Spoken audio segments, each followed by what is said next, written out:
Mes chers amis Boker Tov, à la rentrée de ce Shabbat, nous allons évoquer la paracha de Zachor, et puis, si Dieu veut, demain soir, Purim.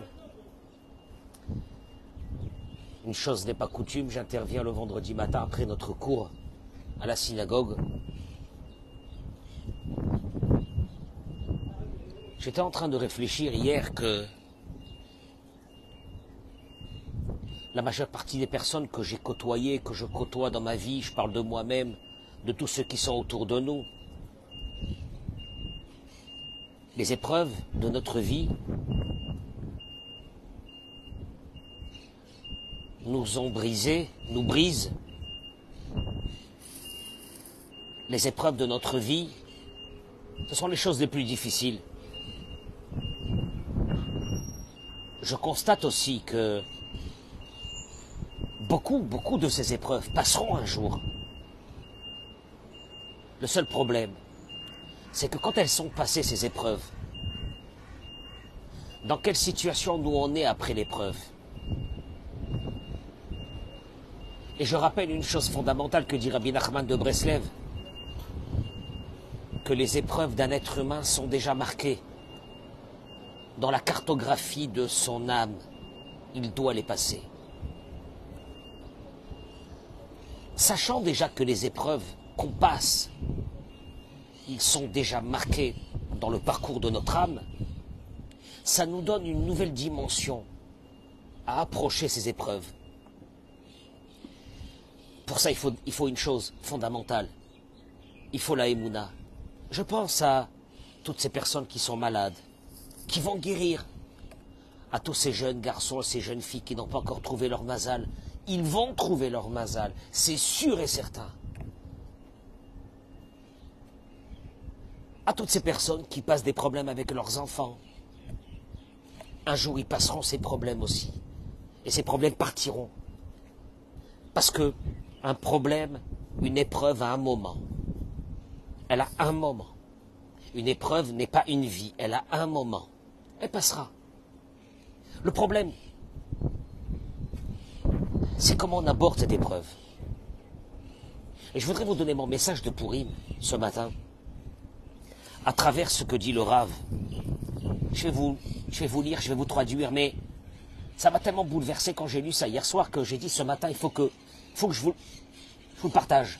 Il faut que je vous le partage. Et si vous pourrez le partager en plus, alors c'est super. Il dit le Rav,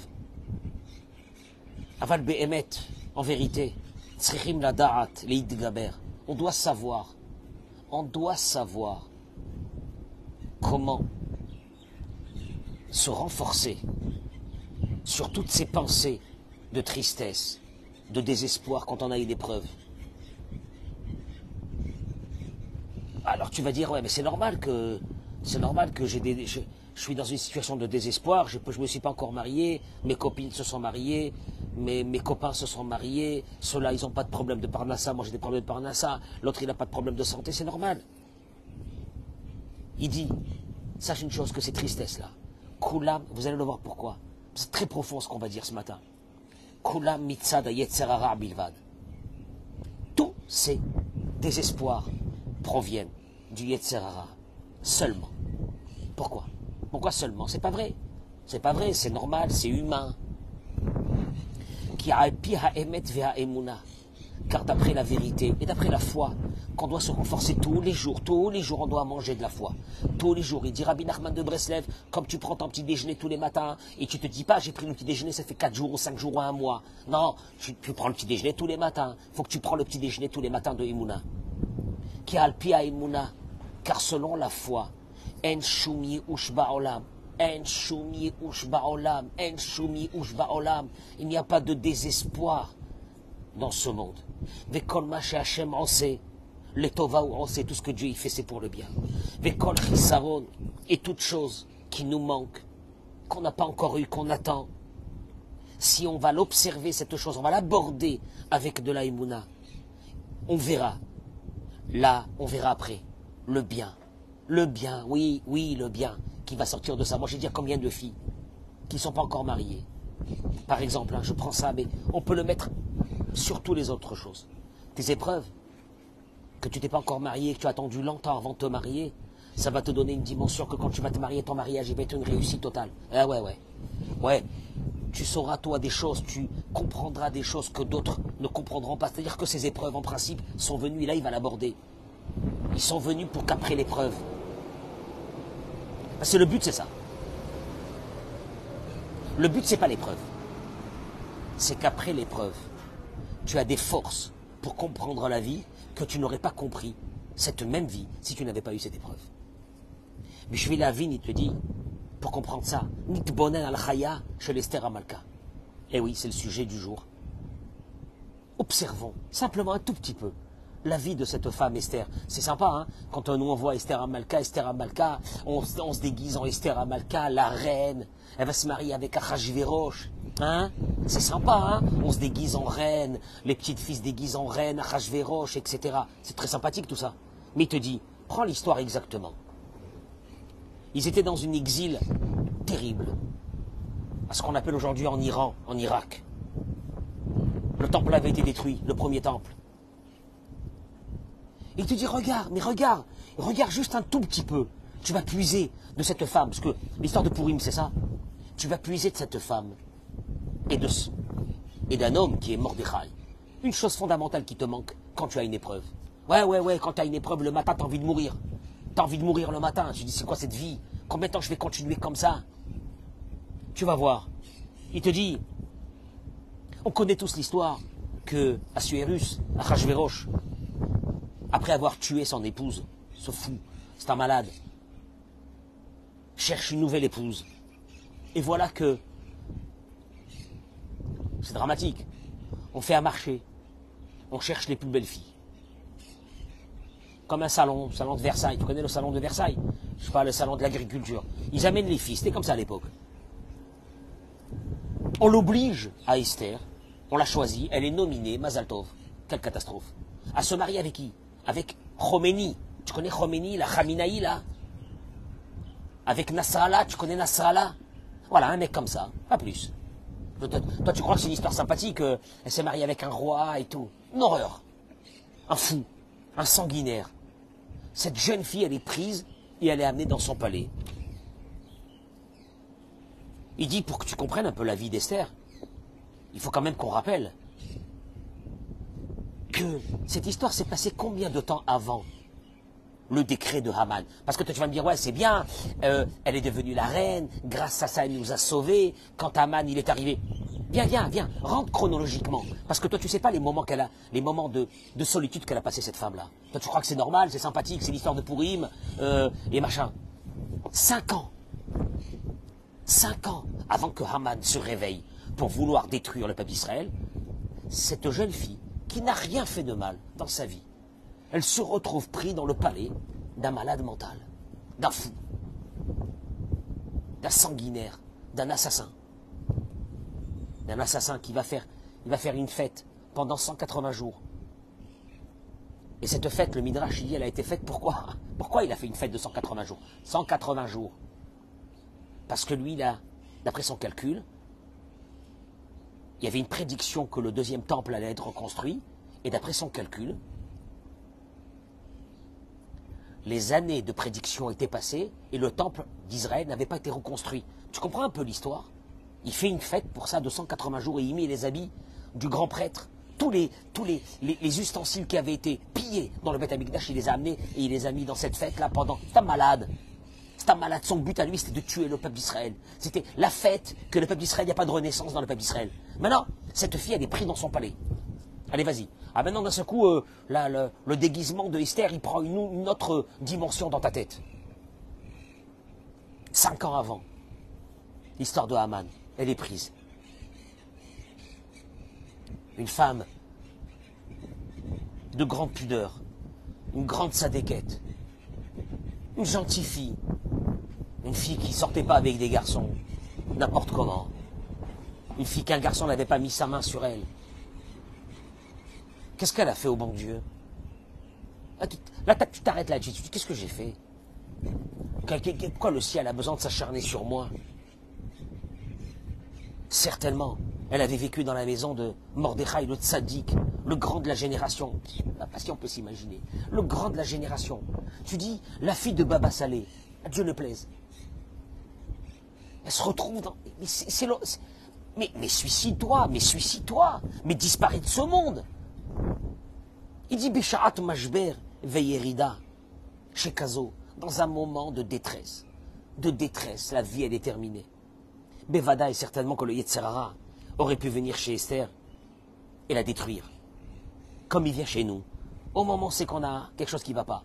Et là, la crise, elle nous tombe dessus. On a envie de mourir. Et si elle avait écouté ce Yetzerara, il aurait dit quoi à ce moment-là? Voilà ce que Dieu t'a fait, hein? Alors, il t'a jeté dans les mains de ce malade, de ce fou. Qu'est-ce qui va t'arriver, hein? C'est fini, hein? Ton judaïsme, il est terminé. Tu n'auras plus de Shabbat, tu n'auras plus de fête, tu n'auras plus du Seder de Pessah, tu n'auras plus rien. Tu t'es retrouvé dans un endroit pareil. Certainement que le Yetzirara lui aurait dit, ben, apparemment, Dieu ne t'aime pas, t'es mauvaise. Certainement Dieu ne t'aurait pas fait ça s'il ne t'aimait pas. C'est un peu ce que nous on ressent, des victimes. S'il m'arrive un problème, je suis une victime. Pourquoi Dieu il me fait ça? Qu'est-ce que j'ai fait au bon Dieu? Regarde où tu es tombé. Quelle honte. Quelle honte. Qu'est-ce qu'ils sont en train de dire tout le monde sur toi? Ben, bien fait pour elle. Ou je sais pas quoi. Quand ça nous arrive à nous des problèmes, on a l'impression d'être dans une solitude la plus totale. On se dit, mais comment on va s'en sortir de ça? Comment on va s'en sortir? Allez, vas-y, mets-toi à la place de cette fille. Il aurait été un Ophélet Beimouna. Si elle était tombée à ce moment-là, elle aurait dit, bon ben, allez, laisse tomber. Allez, laisse tomber. Laisse tomber. Même le ciel ne veut pas de moi, laisse tomber. Il aurait été un Sochaliot Esther. Parce que nous, c'est sympa de dire l'histoire d'Esther Amalka et tout. Elle n'aurait pas été Esther. Elle n'aurait pas sauvé le peuple d'Israël. Elle ne serait pas devenue cette femme qui, jusqu'à aujourd'hui, on est là grâce à elle. Parce que sans ça, Assuérus, avec Aman, aurait détruit tout le peuple d'Israël. Comme on est un peu aujourd'hui dans la même situation avec l'Iran. À peu près la même chose. Achester et Akula Imuna, il dit le Rav, elle avait compris une chose, cette foi, au moment de l'épreuve, que c'est comme ça que Dieu il veut. Dieu, il veut de toi comme ça maintenant. Présentement, c'est ce qu'il veut de toi. Que tu sois comme ça. Mais à quoi les Tova? T'inquiète pas, hein, t'inquiète pas. Jamais Dieu il a fait du mal à quelqu'un. Les Tova. Et là, il n'a pas pu s'approcher d'elle, ce Yetzirah. Tu comprends? De la détruire. Tu vois des fois des jeunes filles, j'ai mal au cœur. Elles ont 25 ans, 28 ans, elles sont sûres qu'elles ne vont pas se marier. Elles se mangent de l'intérieur, elles se morfondent de l'intérieur. Je t'en supplie. Remets de la émouna, remets de la joie. Dieu, il veut de toi ce que tu es en train de passer, il le veut. Ce n'est pas un accident que toutes tes copines se sont mariées, pas toi. C'est ce que Dieu, il veut de toi. Maintenant, c'est ton parcours de vie et c'est pour ton bien, toi tu verras plus tard.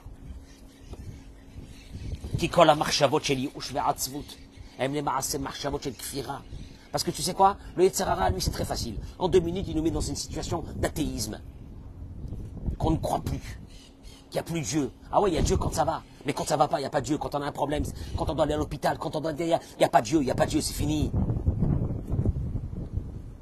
Je termine. Il dit, même Mordechai était dans cette même situation. Son oncle, là, le malheureux, qu'est-ce qu'il a fait au bon Dieu? On lui a pris Esther, cette nièce qu'il avait.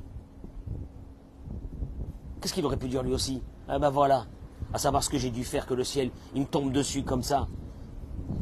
Eh ben alors, entre guillemets, mourir pour mourir, allez. Et on termine avec ça. Aval Esther, itraska bederecha emuna, et amra le atzmakach. Elle s'est renforcée. Et elle s'est dit à elle, Hamitziut hi shani nimtset po.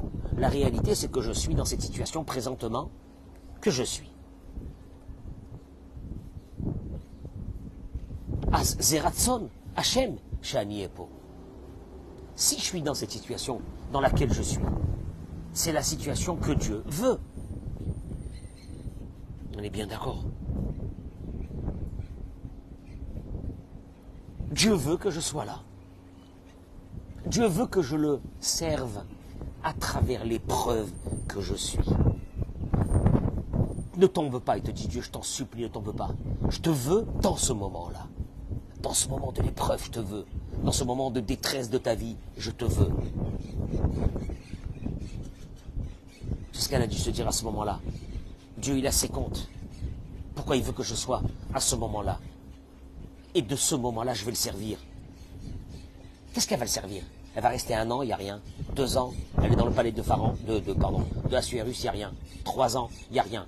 4 ans, il n'y a rien. 5 ans, il n'y a rien. Et elle a dit, si Dieu il veut que je sois là, c'est impeccable. C'est comme ça que je dois être. Qu'est-ce qu'elle aurait pu dire? Dieu ne m'aime pas. Regarde où je suis tombé. Je désespère. Je quitte la religion. Je quitte tout. Avalia al-Khaïma Avodashi Traskout. Elle est restée dans ce renforcement de l'être humain qui lui est demandé au moment de l'épreuve. Au moment de l'épreuve. Hachem Tamido Hevoti, Dieu il m'aime tout le temps. Si Dieu il veut que je sois dans ce moment, dans cet endroit-là, dans cette situation dans laquelle je suis actuellement, je m'en fiche. C'est ce que Dieu il veut. Akol et Tova. Dieu il veut que je le sers dans cette situation que je suis. Et cette situation dans laquelle je vais le servir maintenant alors que c'est dur, c'est peut-être le plus beau moment de ma vie. Parce que de le servir quand tout va bien, c'est sympathique. Dieu, il a besoin de ce moment. Il va te faire entrer dans un moment de, entre guillemets, où toi, pas lui, toi, tu te sens dans une obscurité la plus totale. Lui, il ne te voit pas dans l'obscurité, ne t'inquiète pas. Lui, il voit la lumière, parce qu'il sait ce qui va se passer après. Mais toi, il te fait rentrer dans une obscurité la plus totale. Et tu te dis, c'est une catastrophe, j'ai terminé ma vie. Ok, il te dit, Dieu, on va voir. Et j'ai besoin de toi dans ce moment-là. Je veux te voir dans ce moment-là, comment tu vas me servir. Esther est Traska. Elle s'est renforcée, Esther. Elle a dit à Draba au contraire. C'est maintenant dans cet endroit le plus obscur qu'elle dit à Kadosh Baruch Hu, je me mets dans tes bras. Je reste avec toi, je ne suis pas inquiète. Et comment, Esther, ta vie elle est foutue. Tu ne sortiras pas de ce palais. Tu es morte. Tu n'existes plus. Tu as disparu du peuple juif. Non. Ça c'est ce que vous voyez. C'est toi ce que tu vois. Elle ne se mariera pas, elle ne guérira pas. Il n'aura pas de parnassa, sa vie elle est foutue. Ça c'est ce que toi tu vois. T'as qu'à voir ce que tu veux. Mais Dieu lui, il est devant moi, il voit autre chose. Et là il te dit, la Kadosh Baruch Hu Ishnachat, s'il y a un moment de plaisir à Dieu, c'est que quand je suis dans une situation de détresse, je remets de la joie. C'est le plus beau moment de ma vie. C'est le plus beau moment de ma vie. C'est le plus beau moment de ma vie, tu entends? Aklalou, la règle elle est. Sheikh Shadam Chai Be'emuna. Quand une personne vit avec cette foi, laisse tomber. Tu contrôles ta vie. Qui tu es toi pour contrôler ta vie? Reste tranquille. Reste Hachem, que tu vois Hachem. Dans tout ce qui se passe avec toi, tu vois Hachem. Jamais tu seras inquiet. Jamais tu seras dans une dépression. La dépression, elle est venue parce que tu as cru que tu étais seul. La colère, elle est venue parce que tu as cru que ça venait de l'autre. La détresse, elle est venue parce que tu as pensé que tu étais seul. C'est le projet de Dieu pour toi. Il est particulier avec toi. Il est particulier. Oui, il s'occupe de toi. Spécifiquement, tout le monde, il vaut rien. Il n'y a que toi. Un homme, il a une obligation, nos sages disent, de dire tous les jours, le monde, il a été créé pour moi. C'est-à-dire qu'il y a un projet divin pour chaque être humain. Mais chaque être humain, c'est une dimension seule, unique. Il n'y a personne d'autre. Et Dieu, il te dit, je vais m'asseoir à côté de toi, je vais kiffer. Je vais te voir que dans ta situation, tu vas rester dans une grande joie. Là, il te dit, Dieu, tu ne sais même pas où tu es parti avec moi.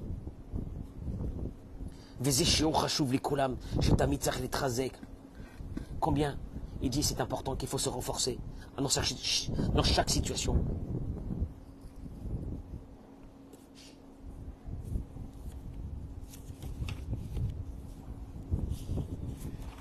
Il termine avec ça, il dit que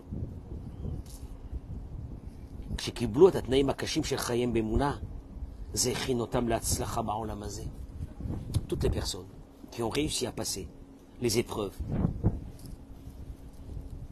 dans une grande joie, il va mourir, grande joie, grande joie. Je me mets dans tes mains, je me mets dans tes mains. Je m'en fiche de tout, je me mets dans tes mains. Je me mets dans tes mains, tu comprends, je me mets dans tes mains. J'ai peur de rien. Il te dit, Zechinotam, ça les a préparés. Les Hatzlachot Gdolot Ba'olam, dans de grandes réussites dans ce monde.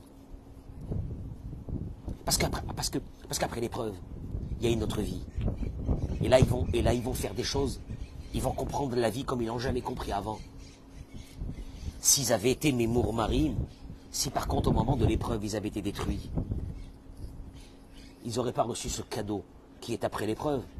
Parce que celui qui est détruit pendant l'épreuve, il n'apprend rien après l'épreuve. Pour lui, l'épreuve, ça a été un traumatisme. Mais celui que l'épreuve, ça n'a pas été un traumatisme. Mais ça a été au contraire un lien unique qu'il n'aura plus jamais dans sa vie. Avec Dieu, il n'est plus le même. Il n'est plus le même. Sa vision de la vie n'est plus la même. La reine, il termine et il dit, la kol tzchim listakel be'ayin chiyuvi be'ina emuna ou l'amin shebevadei hakol letova.